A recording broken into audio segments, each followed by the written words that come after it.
ત્યાં જઈને સરપંચ પાસે કઈ બોલતો ને વધારે પાછો. પછી સરપંચની ઓળખાણ છે ને? અરે ઓળખાણ તો બહુ છે એની, ડીએસપી સુધીની છે. તો વાંધો નહીં. આ વખતે સોનલદા સરપંચમાં આપણે ફોર્મ ભરવાનું છે. હા આપણે જ ફોર્મ ભરવાનું છે ને આ વખતે આવી ને એ વખતે તને જ ઉપસરપંચમાં રાખવાનો અને આપણે ચૂંટણી જીતવાની જ છે.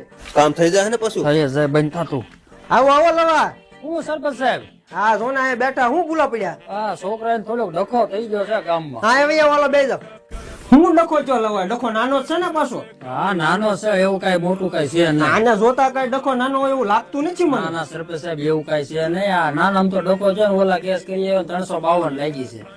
લે હું ફોન કરીશ ભાઈ. તો તમે કઈક ઓછું કરાવો ને તમારી ઓળખાણ છે. હા લે હું ફોન. હા સાહેબ અમારા ગામમાં જે હમણાં લોસો થયો છે કે નહીં એ આપણો ઘરનો જ માણસ છે. મારા વચ્ચે છે ને થોડીક કલમ ઘટાડી નાખજો. 352 છે ને પછા ઘટાડી નાખજો, 302 કરી નાખજો. જો સાહેબ આરે વાત કરી લીધી છે 352 હતી ને એમાં પછા ઘટાડીને 302 કરી નાખી છે. સરપંચ તરીકે જેટલી માંથી થાય એમ હતી એટલી મેં મહેનત કરી છે. હવે બીજી વાર આવી ભૂલ ન કરતા. હવે આની કરતા તો 352 રેડી હતી. કા હું છું એલા? હવે 302 માં તો મર્ડર નો કેસ લાગે સીધો.